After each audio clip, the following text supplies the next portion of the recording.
Glenn Close's return to Broadway in Sunset Boulevard was one of the tentpoles of the theater season, a big star earning big raves in a big-selling show that has grossed more than $1 million a week since it began performances. But it was shut out entirely in the Tony nominations. Anastasia, a commercially promising new offering for Broadway's sizable family demographic, was also left off the list for the major awards. Ditto, Charlie and the Chocolate Factory. Both those shows have started out strong at the box office and done well with spring break tourist crowds, but were largely ignored by nominators.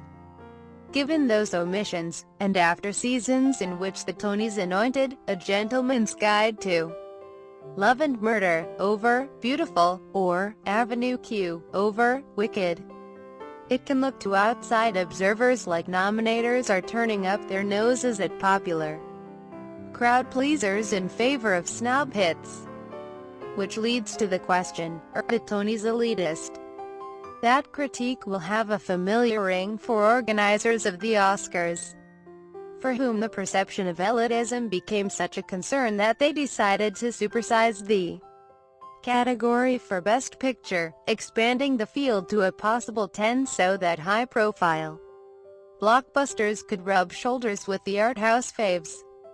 But when it comes to the Oscars versus the Tonys, it's not apples to apples.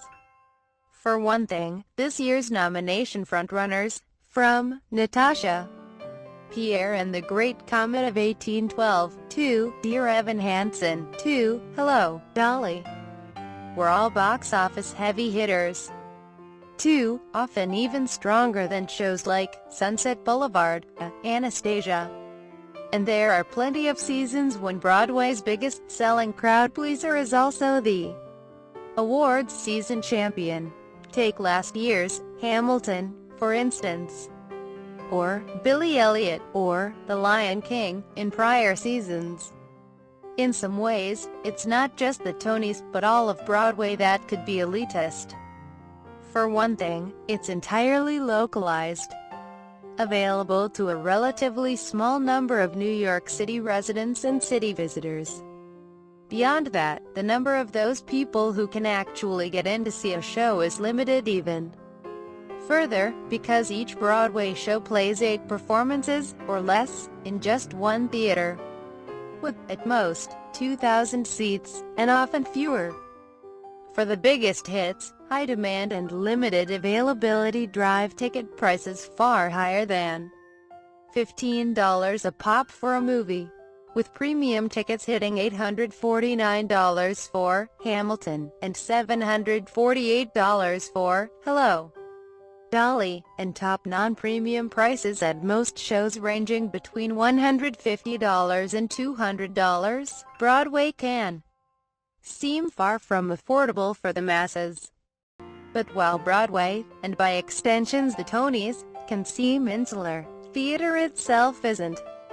For one thing, today's biggest Broadway hits will soon hit the road in productions that can be seen across the country. Theater lovers who couldn't catch Hamilton on Broadway, for instance, now have the chance to see it in Chicago, and soon in San Francisco and on the road. And even on Broadway, ultra-high prices are generally balanced by more affordable tickets for other shows, often during times of the year when overall demand is lower. Besides all that, theater, as an art form, is the opposite of elitist. Anyone can put on a show, in a living room or in a college auditorium. It may be hard to get into Hello, Dolly on Broadway right now, but a high school kid can get into their drama club's production of the classic musical, and plays like A Doll's House, Part 2 Inches, and last year's Tony winner, The Humans, are destined to be seen around the country in amateur and regional productions, allowing even broader access for both audiences and budding creatives. So are the Tonys elitist? Probably.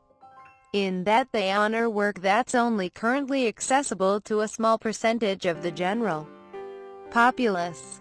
but for nominated shows that become the next Hello, Dolly. The Tonys are often the first step toward entering the canon, and thereby reaching the masses.